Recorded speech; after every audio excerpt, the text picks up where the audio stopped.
E a palavra do Senhor nos diz: Paulo foi primeiro a Derbe e depois a Listra, onde havia um jovem discípulo chamado Timóteo. A mãe dele era uma judia convertida e o pai era grego. Os irmãos em Listra e em Icônio o tinham em alta consideração, de modo que Paulo pediu que ele os acompanhasse em sua viagem. Em respeito aos judeus da região, providenciou que Timóteo fosse circuncidado antes de partirem, pois todos sabiam que o pai dele era grego. Em toda a cidade por onde passavam, instruíam os irmãos a seguirem as decisões tomadas pelos apóstolos e presbíteros em Jerusalém. Assim, as igrejas eram fortalecidas na fé e cresciam em número a cada dia.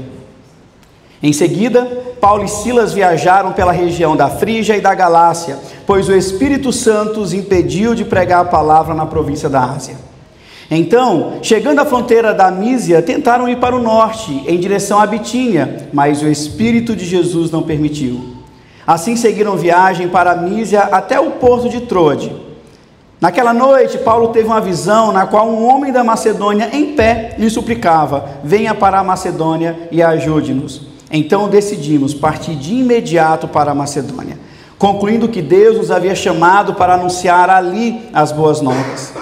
Embarcaram em Troade e navegaram diretamente para a ilha de Samotrácia, e no dia seguinte chegaram a Neápolis. Dali alcançamos Filipos, cidade importante dessa região da Macedônia e colônia romana, e ali permanecemos vários dias. No sábado saímos da cidade e fomos à margem do rio, onde esperávamos encontrar um lugar de oração. Sentamo-nos e começamos a conversar com algumas mulheres ali reunidas. Uma delas era uma mulher temente a Deus chamada Lídia, da cidade de Tiatira, comerciante de tecido de púrpura. Enquanto ela nos ouvia, o Senhor lhe abriu o coração e ela aceitou aquilo que Paulo estava dizendo. Foi batizada junto com sua família e pediu que nos hospedássemos em sua casa. Se concordam que creio de fato no Senhor, venham ficar em minha casa, disse ela, e insistiu até que aceitamos. Certo dia, enquanto íamos ao lugar de oração, veio ao nosso encontro uma escrava possuída por um espírito, pelo qual ela predizia o futuro. Com suas adivinhações, ganhava muito dinheiro para seus senhores. Ela seguia Paulo e a nós, gritando: estes homens são servos do Deus Altíssimo e vieram anunciar como vocês podem ser salvos. Isso continuou por vários dias, até que Paulo, indignado, se voltou e disse ao espírito dentro da jovem: eu ordeno em nome de Jesus que saia dela. E no mesmo instante, o espírito a deixou.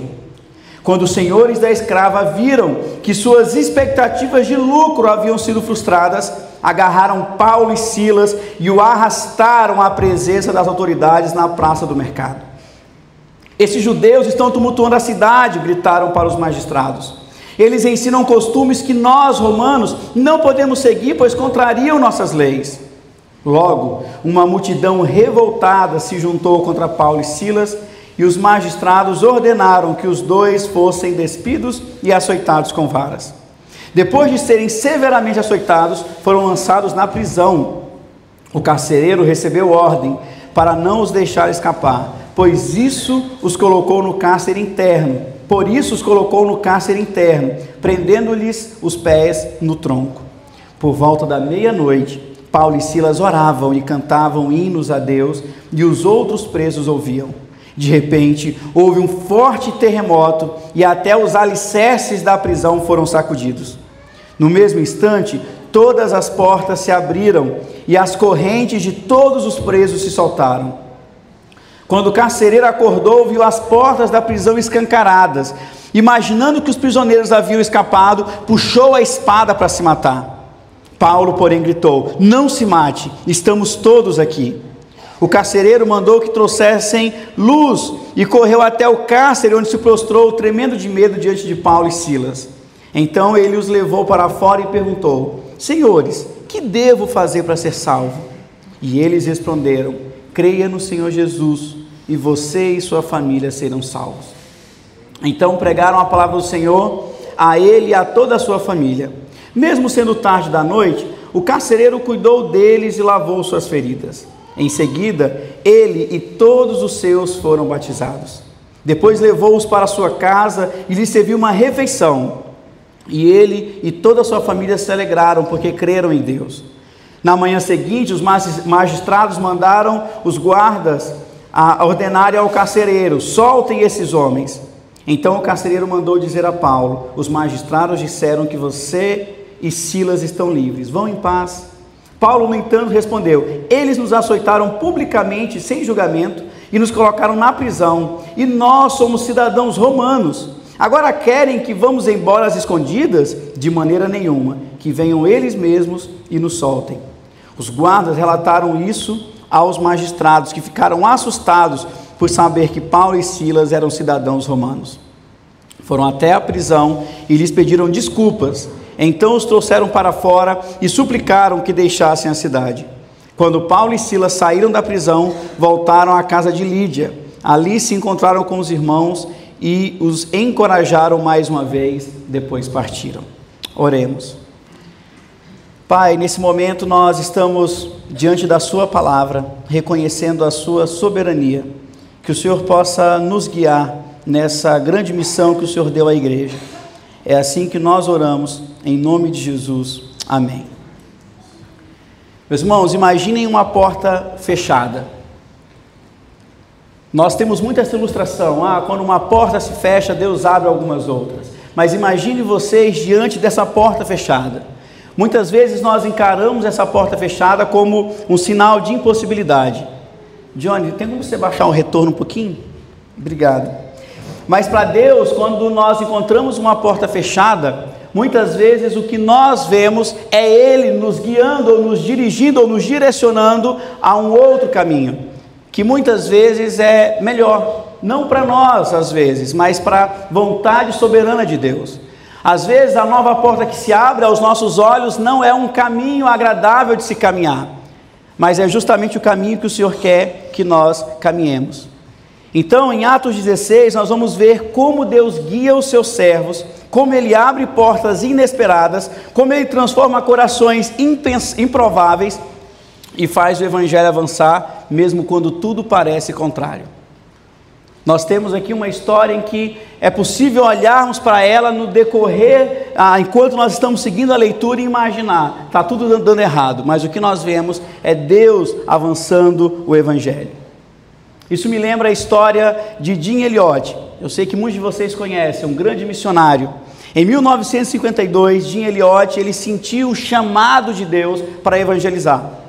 Ele entendeu que ele precisava sair de sua terra, ir para um outro povo e ali pregar o Evangelho a pessoas que nunca haviam ouvido do Evangelho. Inicialmente o desejo de Jim Elliot era ir para a Índia, e esse desejo ficou no coração dele por muitos anos. As pessoas em sua volta, seus familiares e amigos, diziam que era uma perda de tempo de Jim Elliot ir para a Índia. Eles diziam que, como um bom pregador que era, como alguém com o coração totalmente voltado ao reino de Deus, Jim Elliot deveria se dedicar a cuidar de jovens nos Estados Unidos. Mas ele tinha a convicção de que Deus o queria indo a outros povos. Duas portas se abrem diante de Jim Elliot. O desejo dele de ir para a Índia, mas ao mesmo tempo existia uma outra porta dizendo: você pode continuar nos Estados Unidos, no conforto do seu lar, pregando a jovens. Ele então passa a orar, pedindo que o Senhor o dirigisse. A única convicção que Jim Elliot tinha é que o seu coração era um coração voltado a missões. E enquanto ele orava, enquanto ele buscava a direção de Deus, ele foi convidado a participar de um projeto missionário no Equador. A ideia era que ele alcançasse alguns índios Auca, hoje conhecidos como o Aorani, e ele vai conhecer esse povo. Naqueles dias ele entende que o chamado dele era específico para trabalhar com aqueles índios no Equador. Era um ambiente totalmente hostil. Nós estamos falando sobre um povo totalmente isolado.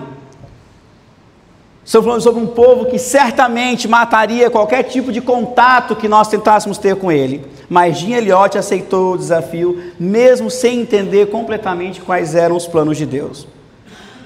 No Equador, nós vamos ver Jim Elliot e alguns missionários que foram com ele, aprendendo a língua local. Jim Elliot e a sua equipe, os seus amigos, começam a construir alguns relacionamentos.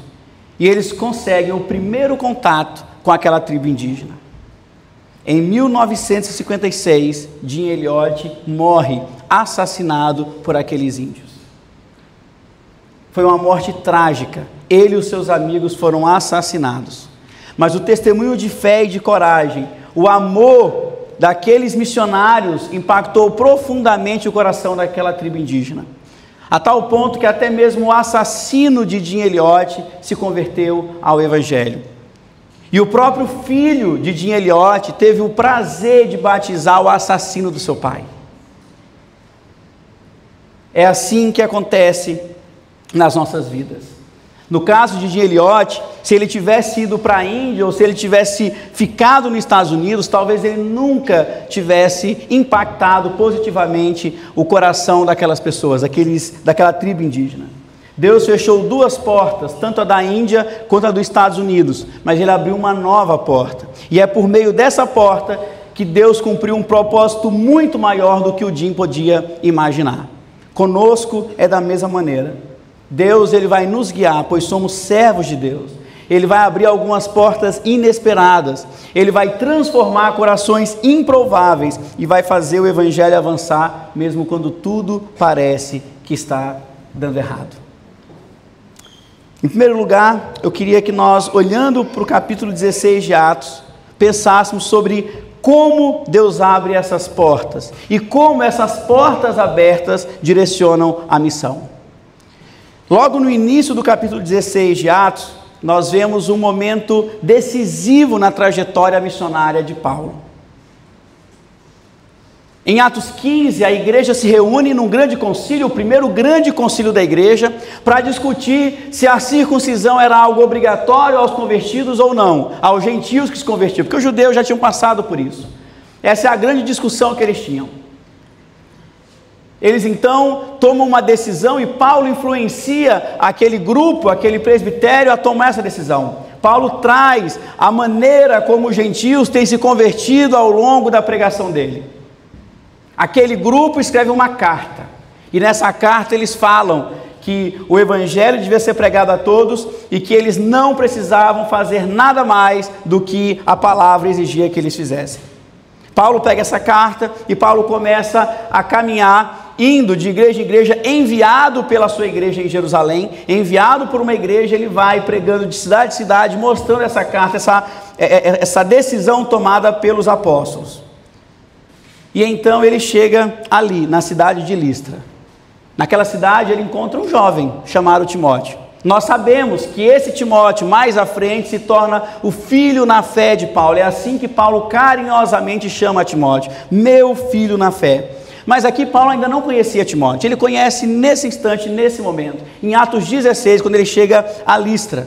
E é interessante porque Timóteo tinha uma boa reputação. As pessoas da cidade conheciam a Timóteo, um jovem, mas falavam muito bem de Timóteo. Paulo reconhece esse potencial de Timóteo, mas o potencial desse jovem não estava ligado às suas habilidades. O potencial de Timóteo estava ligado à dedicação do seu coração. Timóteo tinha um coração totalmente dedicado ao evangelho. E vendo essa dedicação, Paulo decide chamar Timóteo a compor o seu grupo e se unir à missão. É interessante porque no final do capítulo 15, há uma briga entre Paulo e Barnabé, por causa de um outro jovem, João Marcos. Mas aqui Paulo olha para um jovem e fala, caminhe comigo. Ou seja, Paulo não tinha nenhum problema com juventude. O problema dele era com João Marcos, e ele se resolve, graças a Deus, mais à frente. Mas ele convida Timóteo para que Timóteo pudesse caminhar com ele. Esse convite, meus irmãos, não é apenas um gesto de inclusão. Aqui nós estamos vendo uma demonstração de como Deus, de forma soberana, vai levantar pessoas específicas para cumprir propósitos específicos. Nós estamos no meio de uma confusão na igreja. Até então, algumas pessoas achavam que o evangelho devia ser pregado apenas aos judeus. Paulo, assim como Pedro, começam a dizer que não, o evangelho tem que ser pregado também aos gentios, ele também é para os gentios. E então eles tomam uma decisão de uma maneira como os gentios poderiam sim ser integrados na igreja, mesmo sem passar por alguns rituais judaicos. E nesse momento da história, Deus apresenta Timóteo a Paulo. Timóteo, que era filho de uma mãe judia, mas de um pai grego. Timóteo representava essa ponte entre duas culturas. Timóteo mostrava que o evangelho, ele rompe barreiras e ele vai unir diferentes povos em Cristo Jesus. Paulo, nesse ponto aqui, toma uma decisão um pouco diferente do que a gente espera. Ele tinha uma carta dizendo: você não precisa circuncidar gentios. Mas nesse momento ele encontra o filho de um grego e Paulo toma uma decisão: nós vamos te circuncidar. É interessante a gente observar isso. Paulo tinha acabado de defender a não necessidade de circuncisão dos gentios. Paulo tinha acabado de pegar uma carta, e todo orgulhoso, imagino eu, nossa, eles entenderam o propósito da coisa. E ele pega essa carta, ele vai mostrando essa carta de igreja em igreja, mas chegando aqui ele encontra um jovem Timóteo, ele fala: vamos te circuncidar antes de continuar com essa viagem. Por que ele faz isso? A resposta está num contexto missional. Timóteo, ele tinha uma mãe judia, e ele tinha um pai grego, e todos sabiam disso. Para os judeus daquela região, ele não era visto como judeu, porque ele não havia passado pela circuncisão. Por uma linhagem materna, uma ascendência materna, ele era assim considerado judeu, mas por uma linhagem paterna, ele era considerado um gentio. O que Paulo faz é evitar o escândalo em meio àquele povo, ao mesmo tempo mostrando que, de alguma maneira, Timóteo precisava criar esse link entre essas duas culturas. Timóteo, ele atendeu ao chamado, ao pedido, à necessidade das duas culturas. Agora, é interessante nós repararmos que Paulo, em momento algum, faz a circuncisão de Timóteo para que ele fosse salvo. Paulo faz isso para remover uma barreira cultural que poderia, de alguma forma, atrapalhar o avanço do Evangelho. O que nós encontramos aqui é Paulo abrindo mão de direitos pessoais que ele tinha. Paulo tinha direito de virar para todo mundo e dizer: olha, existe um documento aqui, a igreja tomou a decisão. Nós não precisamos disso. Orientados pelo Espírito, a decisão da igreja é de que os gentios, eles fazem parte da igreja, do corpo de Cristo, sem a necessidade da circuncisão. Mas Paulo abre mão desse direito. Ele age com a sensibilidade de entender o coração daquele povo. Ele abre mão dos seus direitos pessoais em favor do avanço do Evangelho. Talvez é baseado nisso que Paulo escreve o versículo de 1 Coríntios 9, do verso 19 a 23, que diz: embora eu seja um homem livre, eu fiz-me escravo de todos para levar muitos a Cristo. Quando eu estive com judeus, eu vivi como judeus para levá-los a Cristo. Quando estive com os que seguem a lei judaica, eu vivi debaixo dessa lei. Embora não esteja sujeito à lei, eu agi desse modo para levar a Cristo aqueles que estão debaixo da lei. Quando estou com os que não seguem a lei judaica, também vivo de modo independente da lei para levá-los a Cristo. Não ignoro, porém, a lei de Deus, pois obedeço à lei de Cristo. Quando estou com os fracos, também me torno fraco, pois quero levar os fracos a Cristo. Sim, tento encontrar algum ponto em comum com todos, fazendo todo o possível para salvar alguns. Faço tudo isso para espalhar as boas novas e participar de suas bênçãos. Timóteo, seguindo o exemplo de Paulo, fez isso. Ele encontrou um ponto em comum com todos. Ele passou pela circuncisão para quebrar uma barreira cultural. Agora, olhando para esse texto de Atos 16 e de 1 Coríntios 9, fica claro que o grande foco do apóstolo Paulo é levar pessoas a Cristo. E Paulo traçou o seu próprio plano. Paulo sabia exatamente o que ele devia fazer. Paulo, ele construiu a sua história. Vai tocar o microfone, Johnny?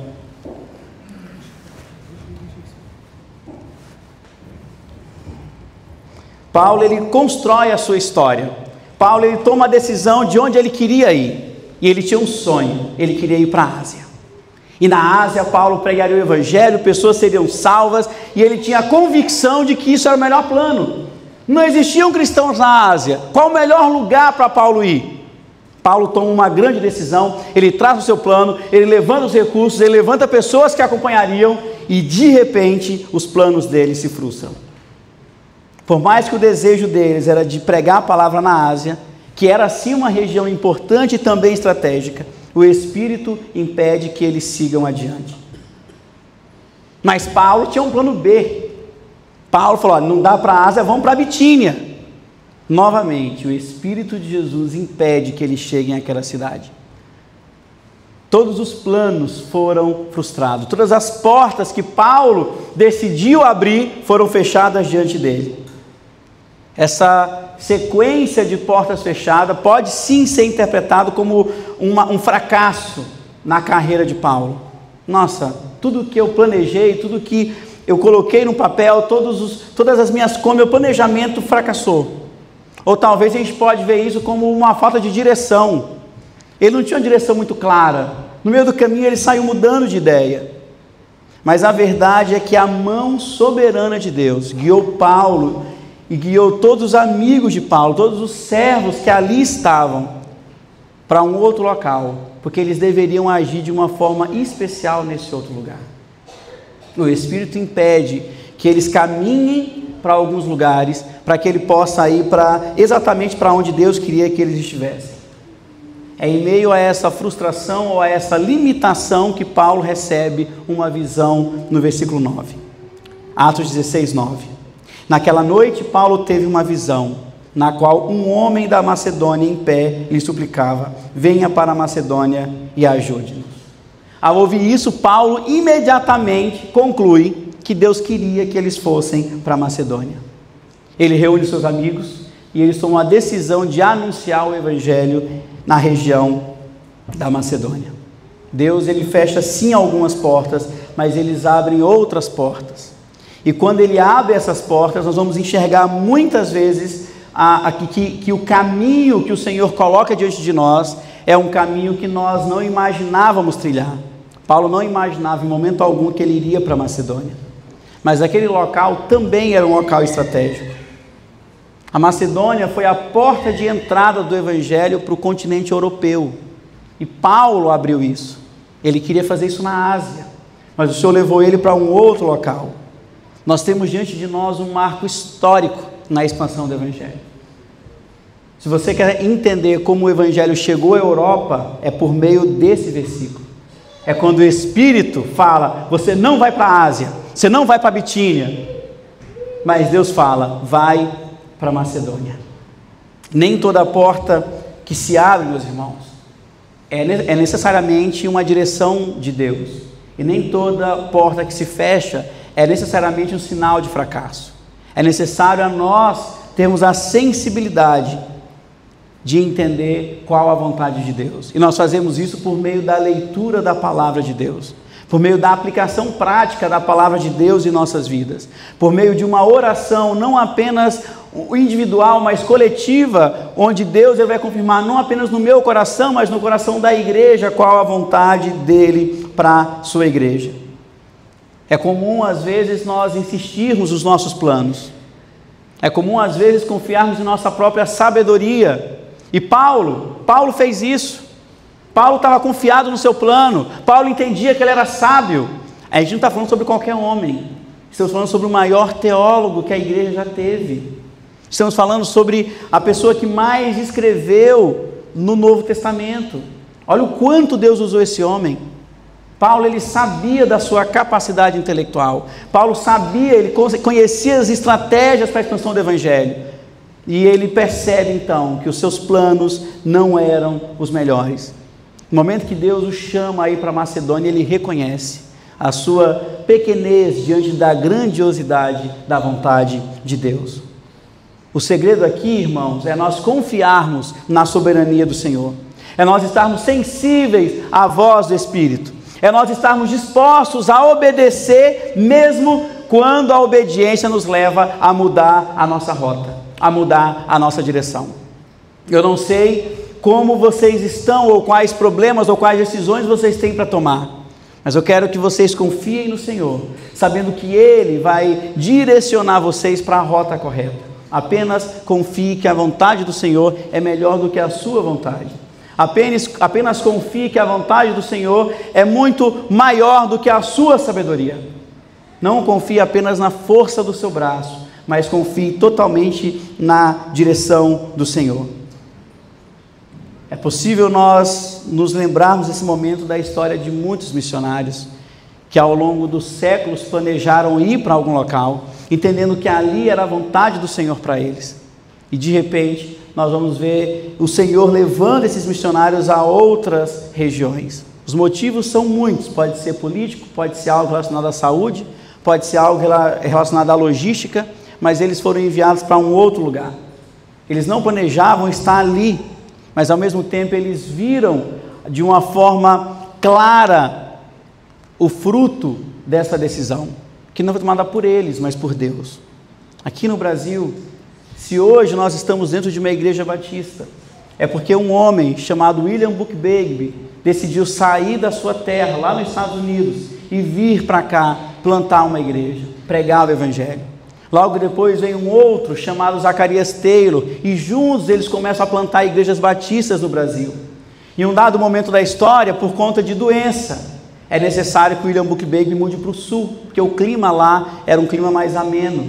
E essa mudança fez com que o Evangelho chegasse em locais que até então ele não havia chegado. É assim que o Senhor age. Não importa o motivo, Ele vai te levar para onde Ele quer que você esteja. Assim nós vamos aprender que a missão da igreja não é movida apenas por uma estratégia humana, mas pela direção soberana do Espírito Santo. Quantas vezes nós, como igreja, não queremos sentar numa assembleia e tomar decisões baseadas apenas em estratégia? É ou não é assim, meus irmãos? O pastor Antônio sabe que os batistas são muito assim, né? A assembleia é soberana, mas não, meus irmãos, soberano é a vontade do Senhor.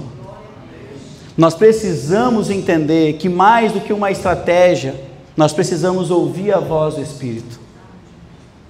Uma assembleia, ela não tem nenhum sentido se nós não estivermos juntos e unidos, buscando entender a vontade do Senhor. Não é chegar aqui com a minha estratégia, não é chegar aqui com aquilo que eu penso ser o melhor para a igreja, mas é nós nos reunirmos e então começarmos a buscar, ouvir a voz do Espírito, entender exatamente o que Ele quer que nós façamos. É o Espírito quem vai fechar portas conforme o seu propósito eterno, e é Ele quem vai abrir portas conforme o seu propósito eterno. Mas além de portas e de direção, o Espírito ele também abre corações para o Evangelho. E esse é o segundo ponto que eu queria trabalhar com vocês. Deus abre corações para o Evangelho. No momento em que aqueles missionários, Paulo, Silas, Timóteo, os seus companheiros, eles obedecem à direção do Espírito. No momento que eles decidem ouvir a voz do Espírito, Paulo ele chega à cidade de Filipos. Filipos era uma colônia romana estratégica na região da Macedônia. Ali eles não encontraram uma grande sinagoga. E até agora a gente vê que Paulo chega numa cidade, a primeira coisa que ele faz é ir direto para a sinagoga e ele prega na sinagoga. Mas eles chegam agora numa cidade que não tem sinagoga. E o que Paulo faz? Paulo procura um local para que ele pudesse orar. E ele vai para a beira do rio. Lendo esse texto eu entendo porque os pescadores gostam da beira do rio. Eu particularmente não sou pescador, mas Paulo ele chega ali e ele fala, vou para a beira do rio, vou orar ali na tranquilidade. Ele leva os seus amigos e quando eles chegam lá, eles encontram algumas mulheres. Eles encontram uma em especial, Lídia. Lídia era uma mulher de negócios. O pessoal vai falar que a Bíblia ela é muito machista, que não dá espaço para a mulher. Aqui nós vamos encontrar uma mulher de negócios que se converte ao Evangelho e que se torna uma cooperadora do ministério de Paulo. Em que momento da Bíblia a gente vai encontrar uma mulher sendo valorizada como Lídia foi? Nós estamos falando sobre a pessoa que segurou em suas mãos, levou até uma igreja e leu, talvez a principal carta que o apóstolo Paulo escreveu. E algumas pessoas vão dizer que a Bíblia é machista, que o Evangelho é machista. Mas não, Nós estamos vendo o valor que ele dá às mulheres. E essa mulher, ela era alguém temente a Deus. Ela não era nascida judia, mas ela era uma prosélita, ela estava ouvindo do Evangelho, ela era alguém que buscava conhecer esse Deus de Israel. E nesse meio tempo em que ela estava buscando, ela não entendia bem ainda tudo, mas ela era temente ao Senhor. E eu particularmente gosto demais do versículo 14. Enquanto ela nos ouvia, o Senhor lhe abriu o coração e ela aceitou aquilo que Paulo estava dizendo. Olha que coisa mais magnífica. Aquela mulher temente ao Senhor, ela não tomou uma decisão sem antes o Senhor abrir o coração dela. É o Senhor de forma soberana quem abre os corações. Esse detalhe, meus irmãos, ele é fundamental para nós entendermos como se dá a conversão. De que forma a conversão acontece? Veja, nós estamos diante daquele que talvez seja o maior pregador que a igreja em toda a sua história já teve, depois de Cristo, Paulo. E esse homem, ele era totalmente eloquente, ele era dedicado. Nós estamos falando sobre alguém que entrava em qualquer local e diante de qualquer governador, de qualquer magistrado, e ele conseguia de uma forma eloquente defender os seus pontos. Nós vamos ver ele sendo levado diante de várias pessoas, e por conta da maneira como Paulo conseguia se comunicar, Paulo ele era muitas vezes safo, ele sabia o que falar e como falar. Mas esse homem, pregando o evangelho para Lídia, ele não traz por meio da sua eloquência o resultado da conversão. Não é a argumentação de Paulo, meus irmãos, não é a persuasão de Paulo que leva a Lídia ao Senhor, mas é uma ação soberana de Deus. É Deus quem abre o coração de Lídia para que ela reconheça o evangelho de Cristo Jesus. A salvação não é fruto de um esforço humano. A salvação não é fruto de uma estratégia muito bem elaborada. O Léo, ele costumava, quando a gente sentava para falar sobre missões, assim que eu cheguei na Calvário, e ainda missões para mim era um campo um pouco distante, eu sempre gostei de missões, mas eu não tinha muito apreço por missionário. E conversando com o Léo, ele dizia que era muito fácil missões, porque era você chegar e fazer exatamente o que o Senhor havia mandado fazer. Não precisava de uma estratégia muito bem elaborada, não era algo muito mirabolante, era apenas fazer aquilo que o Senhor manda fazer. Afinal de contas, não é a nossa estratégia que vai trazer gente. A gente só prega o evangelho aqui, meus irmãos, é o Senhor quem vai converter os corações. E assim foi ao longo de toda a história. Assim foi com Lídia. Ela ouviu, o Senhor a tocou, o Senhor abriu o coração dela e ela recebeu o evangelho. Eu não sei como você fica ouvindo isso, mas eu fico em paz. Eu sei que vocês, assim como eu, possuem pessoas que não conhecem a Cristo e que vocês amam. Eu cito meus pais. E eu sei que vocês têm familiares e amigos que não conhecem a Cristo. Pessoas que vocês oram continuamente para que possam se render ao evangelho. Eu sei que vocês passam por isso assim como eu. E às vezes vocês podem achar que são fracassados por não conseguir mostrar a essas pessoas com clareza que o evangelho é a única coisa que elas precisam. Mas como eu falei, esse texto me traz paz. Eu entendo que não é a minha força, não é a minha argumentação, não é a minha persuasão. É apenas o toque do Espírito Santo. É uma ação soberana de Deus. Isso me traz tranquilidade. Não é uma decisão que eu tomo, mas uma decisão que o Senhor coloca em meu coração. A salvação não é fruto do esforço humano, e sim da graça irresistível do Senhor. É o Senhor quem opera no mais íntimo do coração de Lídia. E é Ele quem pode operar no mais íntimo do coração daquelas pessoas que nós tanto amamos. Lídia era uma mulher distante daquele contexto judaico-cristão, mas ela foi alcançada, porque Deus decidiu agir naquele coração. Naquele instante, o Senhor impõe as suas mãos sobre Lídia e fala: vai, reconhece a minha soberania, a minha grandeza e quem eu sou para ti. E naquele instante ela se rende. Olhar para isso também me traz humildade, de entender que não sou eu que vou fazer alguma coisa. Não é uma esperança no trabalho evangelístico, mas é uma esperança no agir de Deus. A gente fala muito, aqui na Calvário principalmente, sobre alcançar povos não alcançados, sobre irmos atrás de povos isolados que não conhecem o Evangelho. E às vezes nós achamos que a solução para isso é apenas separarmos missionários, enviarmos missionários, sustentarmos missionários, mas não, nós não confiamos na ação dos missionários, mas sim na ação de Deus de alcançar aqueles povos. Nós precisamos crer que as pessoas enviadas são apenas instrumentos do Senhor para alcançar aqueles povos.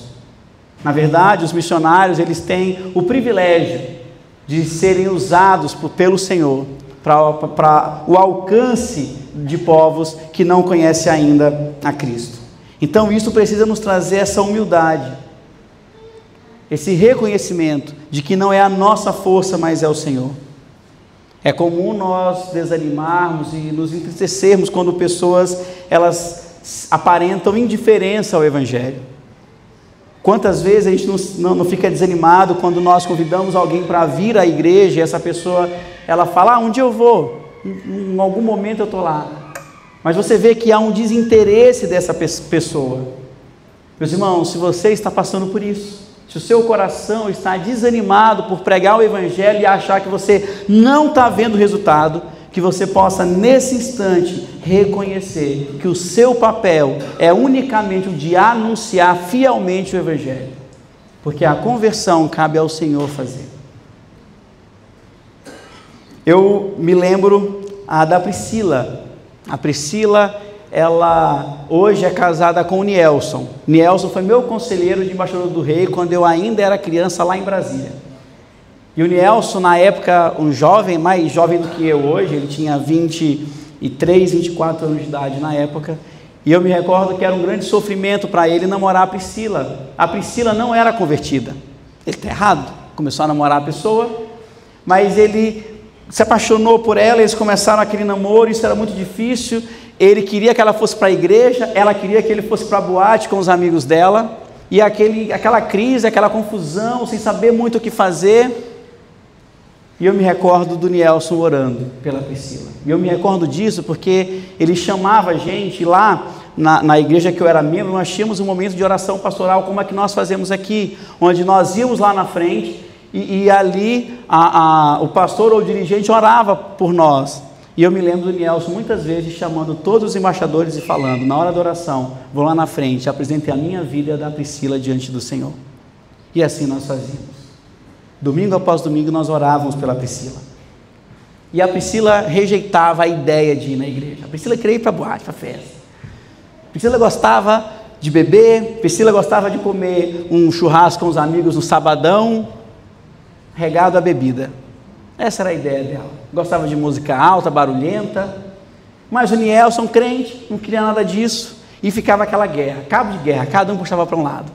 Vamos para a igreja? Aí um dia a Priscila teve uma ideia. Uma boa estratégia. Eu vou na igreja, porque assim eu vou ter um argumento para ele ir comigo para a festa. Ele não vai recusar. Eu fui com ele para a igreja.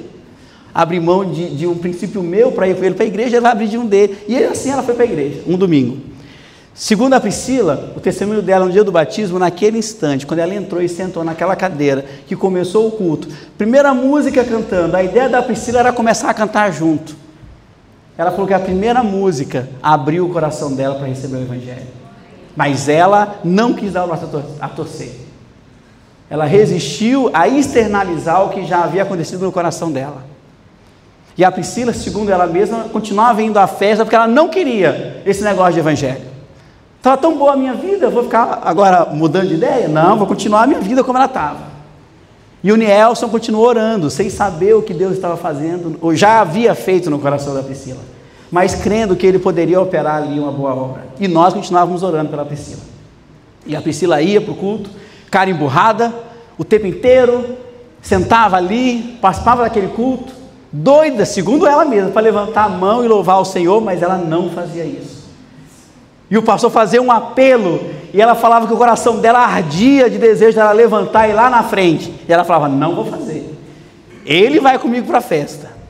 Eu posso até ir lá na frente um dia, mas só depois dele ir para a festa comigo. E o Nielson se recusava toda semana a fazer o que a Priscila queria que ele fizesse. Em um dado momento, segundo ela, teve um dia em que ela estava ali. Ela não cantava, meus irmãos, ela ficava muda. Mas enquanto uma canção era tocada e cantada pela igreja, ela sentia um forte desejo, algo que era impossível dela resistir. E ali ela levantou as suas mãos e começou a cantar.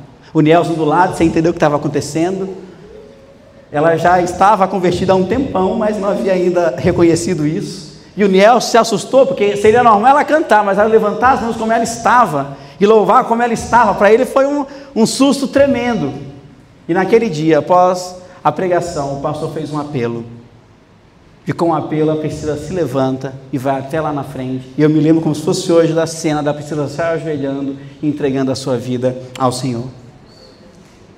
Mas as palavras dela naquele testemunho me marcou muito, porque ela falou: eu não fui convencida por argumentos, mas eu senti que Deus abriu o meu coração para algo que eu nunca tinha experimentado antes. E ela diz isso porque foi no primeiro instante do culto. Ela falou que ela experimentou algo que ela nunca havia experimentado antes. Não foi o argumento da pregação, mas foi a presença do Senhor ali.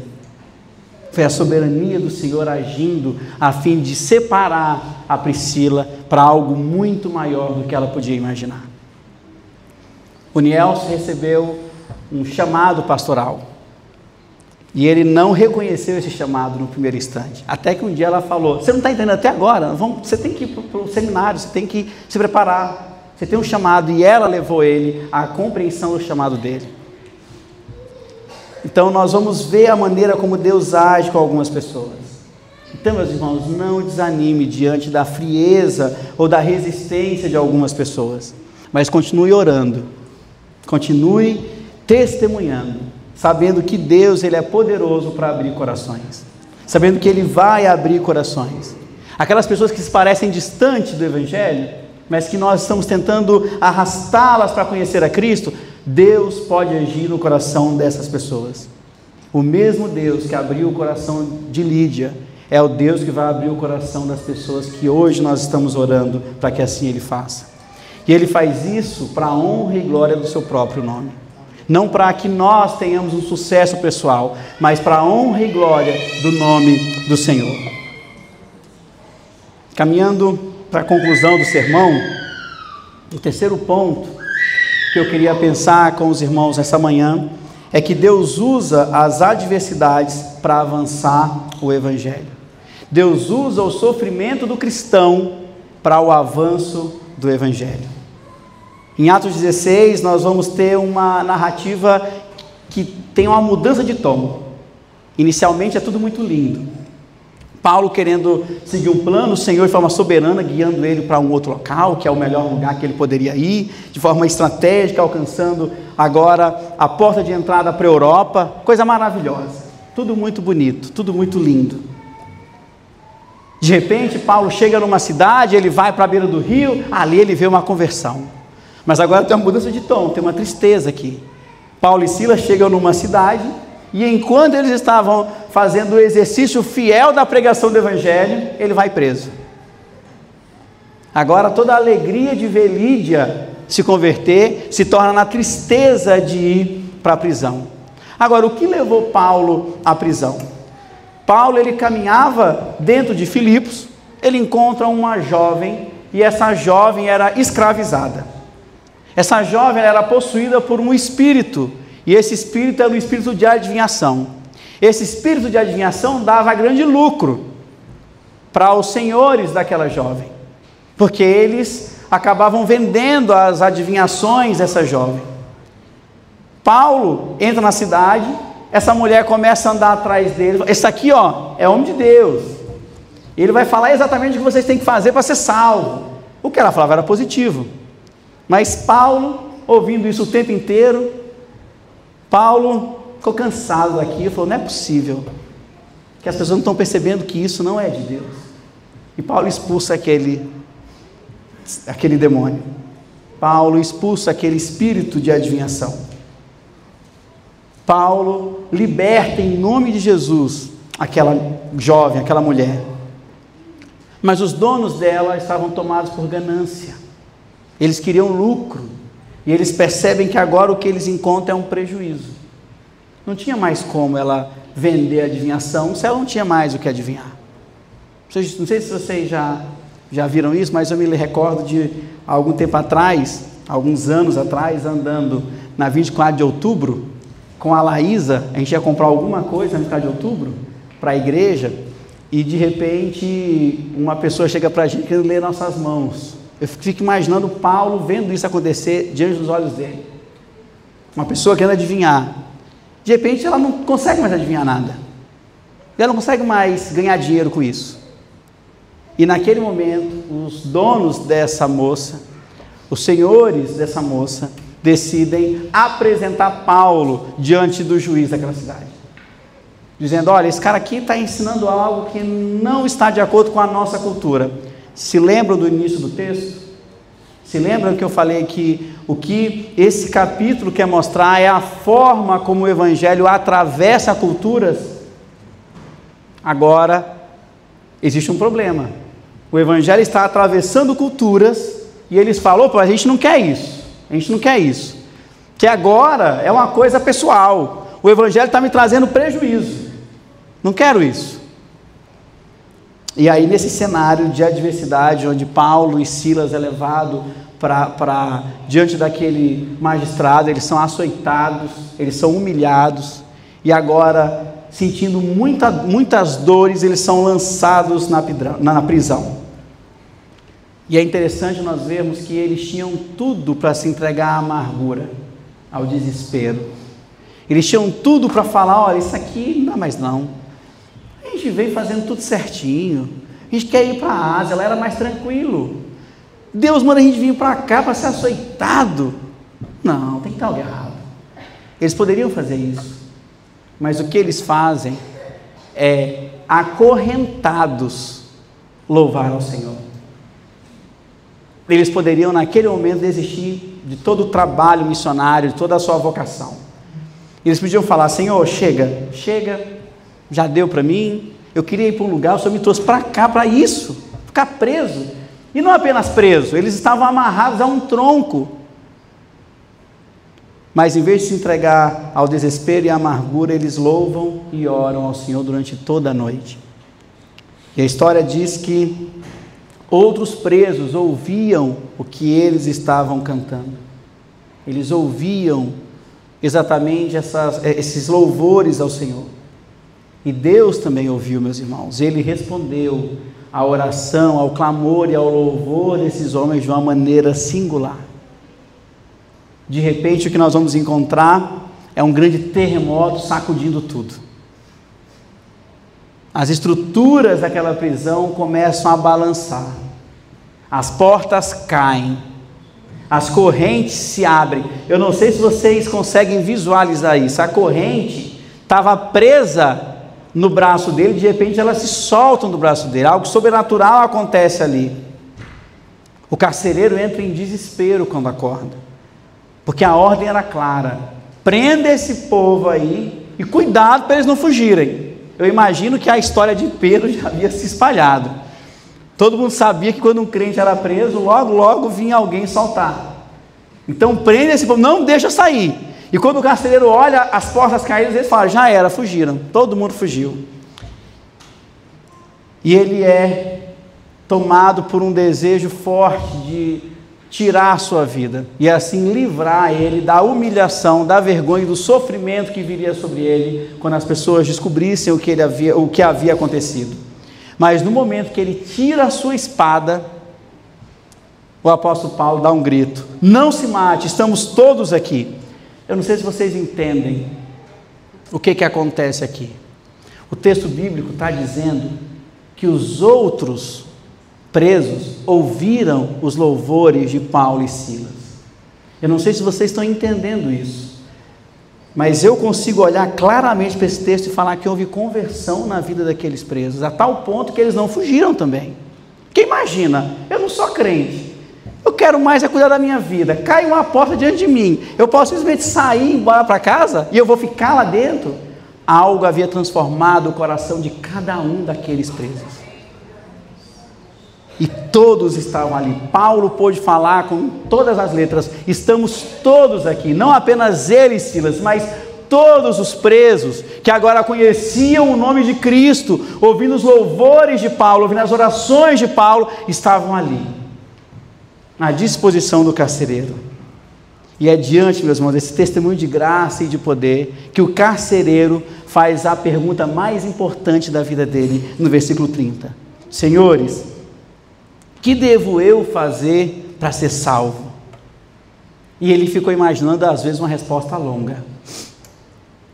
Eu imagino, inclusive, que esse carcereiro chegou a ouvir o motivo da prisão, dizendo, tinha uma moça dizendo que eles tinham a resposta para a salvação, e eles expulsaram um espírito da moça e agora ela não adivinha mais. E ali ele faz aquela pergunta: mas senhores, o que eu devo fazer para ser salvo?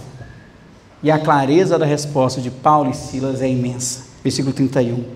Creia no Senhor Jesus e você e sua família serão salvos. Ali, meus irmãos, o Senhor já havia transformado o coração daquele carcereiro. Assim como o Senhor havia aberto o coração de Lídia ao Evangelho, o Senhor abriu o coração do carcereiro ao Evangelho.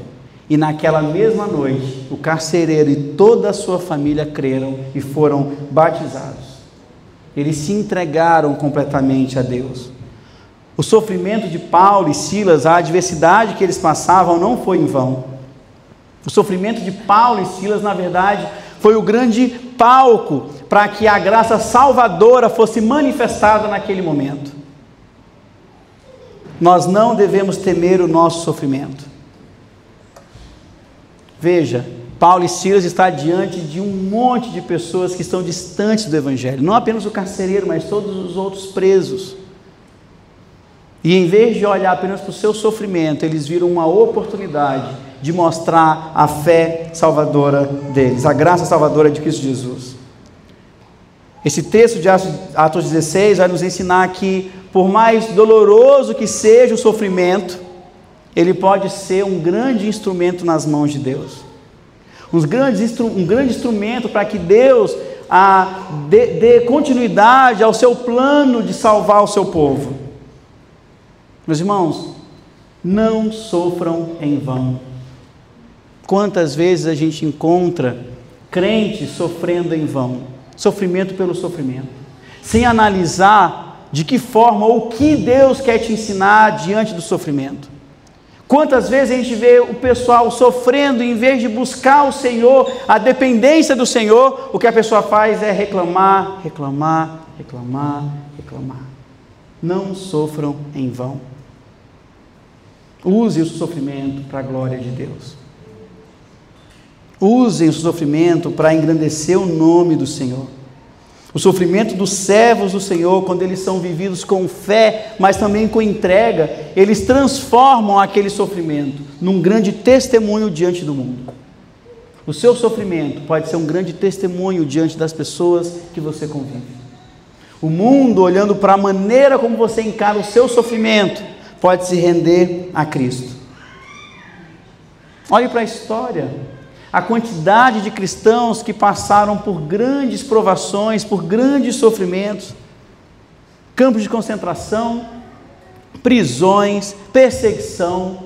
Agora veja a maneira como eles impactaram a vida das pessoas ao seu redor, a maneira como eles levaram a esperança inabalável de um louvor em meio à dor.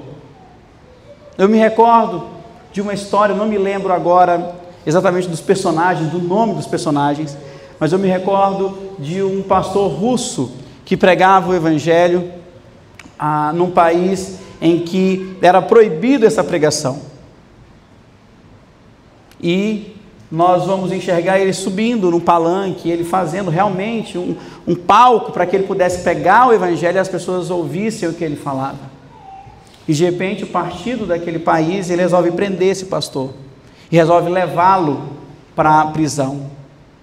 E naquele momento, a esposa reúne os seus filhos para orar e contar o que havia acontecido. E ali a esposa fica totalmente desesperada com os seus filhos, sem saber o que fazer.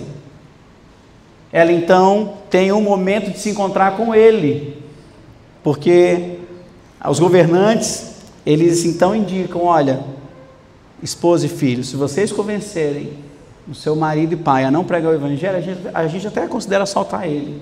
E assim eles chegam. Mas antes deles falarem, o que aquele missionário diz é: eu vou continuar pregando o evangelho, mesmo que isso me leve à morte. E o meu pedido a vocês é que vocês preguem o evangelho, mesmo que isso leve vocês à morte. E ele morreu. E toda a sua família morreu. Porque toda a sua família continuou pregando o evangelho, até que eles fossem levados à morte. Quantos desses não sofreram? Quantos missionários, quantos crentes não sofreram ao longo de toda a sua vida, para que o evangelho pudesse chegar até nós? E nós, diante do sofrimento, muitas vezes ficamos apenas reclamando, em vez de buscar a maneira como nós podemos glorificar o nome do Senhor. O exemplo de Paulo e de Silas, ele ecoa ao longo dos séculos, meus irmãos. É um grande exemplo que deve nos inspirar confiança. Nós precisamos confiar no Senhor, porque é o Senhor quem pode transformar nossas lutas na oportunidade de proclamarmos o evangelho. Quando nós enfrentamos algumas tribulações, nós não devemos desesperar ou murmurar. Diante das tribulações, nós precisamos aprender a louvar ao Senhor. Diante das nossas lutas, nós temos que aprender a buscar o Senhor. O sofrimento pode ser o grande palco para nós testemunharmos do evangelho. Queridos, Deus é o especialista em transformar essa dor em salvação. Ao longo de toda a história, o Senhor transforma dor em salvação. O Senhor transforma lágrimas em alegrias. O Senhor transforma a prisão em portas abertas. O Senhor pega a nossa vida totalmente voltada ao pecado e de repente transforma ela com a graça salvadora. E a minha oração é que todos nós sejamos como Paulo e Silas. A minha oração é para que nós sejamos fiéis e confiantes. A minha oração é para que nós possamos acreditar que nada vai impedir o avanço do evangelho, basta que nós estejamos nas mãos do Senhor. Para concluir, meus irmãos, a mensagem de Atos 16, ela vai nos desafiar a confiarmos plenamente na direção do Senhor. Mesmo quando nós não compreendemos os caminhos que o Senhor está nos conduzindo, nós temos que confiar plenamente na direção do Senhor. Muitas vezes nós somos tentados e diante da tentação nós desanimamos. Muitas vezes diante de uma porta fechada a gente entende que não é mais para seguirmos. O obstáculo nos para. Mas a história de Paulo, a história de Silas, a história de Timóteo vai nos mostrar que a soberania do Senhor, ela se manifesta justamente nesses momentos de obstáculo. É quando nós não conseguimos mais dar um passo, porque existe uma parede diante de nós, que nós vamos realmente confiar no Senhor. É ali, diante da nossa limitação, que nós vamos reconhecer que nós estamos seguindo e servindo a um Deus que não tem nenhuma limitação. Nós somos chamados a orar com perseverança, meus irmãos, pedindo que o Senhor abra corações. Quando eu morava em Brasília, eu tinha um vizinho que morava na frente, e minha mãe era uma mãe muito segura, então a gente não brincava com ninguém, era eu, meu irmão, meu primo, que era meu vizinho, minha irmã, e a gente tinha que brincar, os quatro, e agradecer por isso. Mas tem uns coleguinhas da rua, nós conhecíamos muita gente na rua, mas a gente não brincava. Para brincar na rua, a mãe ficava sentada no portão, conversando com outras mães, a gente brincando, deu a hora que ela queria entrar, nós tínhamos que entrar junto e acabou a brincadeira. E nós tínhamos um vizinho bem na frente de casa, que a mãe era do mesmo jeito. E a minha mãe não conhecia a mãe dele, mas um dia a mãe dele foi até Na realidade, a mãe dele pediu para a pessoa que trabalhava na casa dela ir até a minha mãe e perguntar se os filhos dela, numas férias, não podiam brincar com a gente. E a minha mãe falou, olha, pode não, se a mãe deles não vierem aqui, eles não podem não. E aí no outro dia a mãe foi lá, as duas mães conversaram, se entenderam, viraram amigas e a gente virou amigos, somos melhores amigos até hoje. E eu me recordo que quando nós os conhecemos, eles estavam distantes do caminho do Senhor.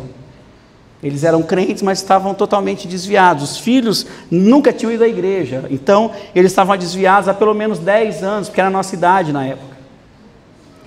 E em um dado momento, eles começaram a ver os filhos crescendo e eles se preocuparam. Nós precisamos dar a eles o mesmo privilégio que nós tivemos de conhecer a palavra do Senhor. E eles voltaram para a igreja. O tio Joel e a tia Heró, que são os primeiros discipuladores que eu tive, pessoas que eu amo e trato como tio mesmo, eles me tratam como sobrinho. E em um certo dia, durante uma ceia, foi feito um desafio aos irmãos daquela igreja, da Pibiguará. E o pastor Francisco então desafiou a igreja após a ceia. Pegue o seu copinho, escreva o nome de alguém que você quer orar, para que um dia essa pessoa esteja aqui conosco, tomando da ceia do Senhor com você. E aquela família colocou o nome da minha família naqueles copinhos. Eles passaram a orar por isso. Eles passaram a orar para que o Senhor abrisse os nossos corações ao Evangelho. E 1 ano e meio depois, estávamos nós, em volta da mesa do Senhor, ceando com aquela igreja. Não desistam, orem e confiem que o Senhor pode transformar os corações. De nós é cobrado 2 coisas apenas: orar e pregar o Evangelho. Então, faça a sua parte. Ore pelas pessoas que você quer que se encontrem com Cristo e pregue o Evangelho para essas pessoas. Confie que o mais o Senhor fará. Além disso, irmãos, a gente não deve temer as adversidades. O sofrimento, ele pode ser doloroso, mas ele também é palco desse testemunho para o Evangelho. Quando nós enfrentamos algumas lutas, mas enfrentamos elas com fé e também com esperança, nós vamos demonstrar ao mundo que a nossa confiança está no Deus do Evangelho. Nós mostramos ao mundo que essas circunstâncias não nos param, pelo contrário, elas nos motivam a continuar pregando o Evangelho. Elas nos motivam a continuar fazendo a missão que o Senhor nos deu. Em meio à dor, nós vamos ver muitas vidas sendo transformadas. Então, queridos, sejam sensíveis à voz do Espírito. Sejam sempre prontos a obedecer o que o Espírito nos manda fazer.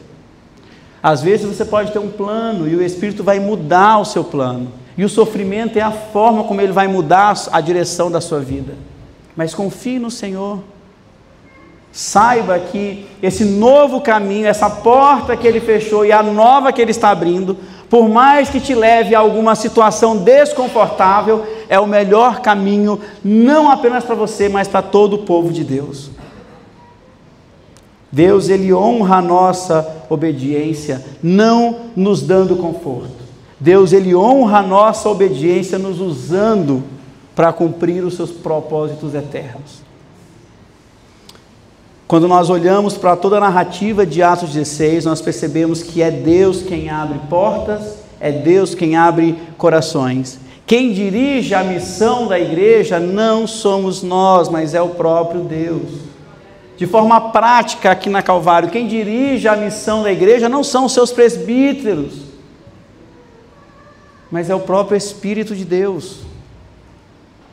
Nós buscamos entender qual é a missão do Senhor para nós, qual o caminho nós devemos seguir.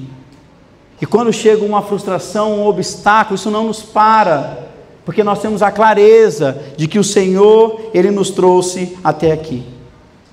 O mesmo Deus que agiu em Filipos, transformando o coração de Lídia, é o Deus que age ainda hoje no meio da igreja, transformando os corações das pessoas. Então, queridos, que vocês confiem e obedeçam, que nós possamos testemunhar certos de que é Deus quem está no controle de todas as coisas. Aquilo que parece ser o fim, muitas vezes é o começo de um novo momento. Aquilo que parece uma desesperança, na verdade, é o grande palco para onde nós vamos enxergar com clareza a esperança. Se você ainda não experimentou o poder de Deus abrindo o seu coração para o Evangelho, nessa manhã você tem essa oportunidade. Se você, assim como Lídia, se diz temente ao Senhor, mas ainda não abriu o seu coração para receber o Evangelho, nessa manhã o Senhor te dá essa oportunidade. Nessa manhã Ele deseja abrir o seu coração para o Evangelho. Reconheça a sua necessidade de Cristo. Reconheça que apenas Ele pode transformar a sua vida.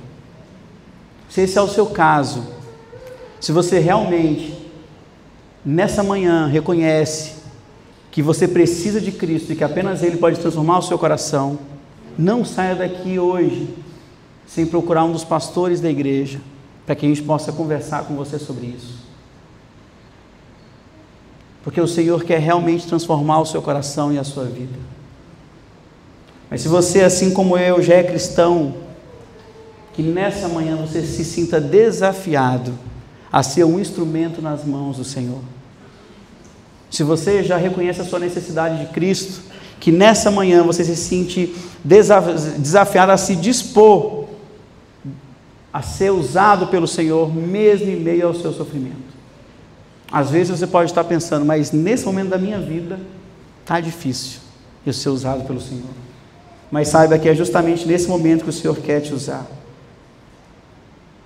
Que essa igreja seja uma igreja conhecida por termos cristãos que confiam no Senhor. Cristãos que confiam na direção soberana do Senhor.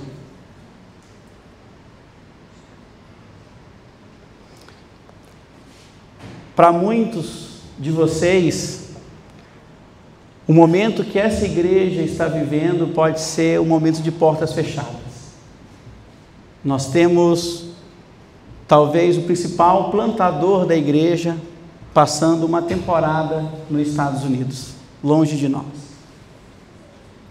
E para muitos de vocês isso pode parecer uma porta fechada, mas que vocês reconheçam que na verdade é o Senhor nos guiando a um novo tempo. Se coloque à disposição do Senhor nesse tempo, meus irmãos. Se coloque à disposição do Senhor nesse tempo. Quantas vezes nós, como igreja, confiamos na direção que o Senhor daria ao Léo. Meus irmãos, vamos confiar na direção que o Senhor está dando a nós agora. Se coloque à disposição do Senhor. Antes de você olhar e murmurar por qualquer coisa, que você antes procure se colocar à disposição para que o Senhor te use para a edificação da sua igreja. Deus, Ele guia seus servos. Deus abre portas inesperadas. Deus transforma o coração improvável e faz o Evangelho avançar, mesmo quando tudo parece contrário. Feche seus olhos, eu quero orar por sua vida.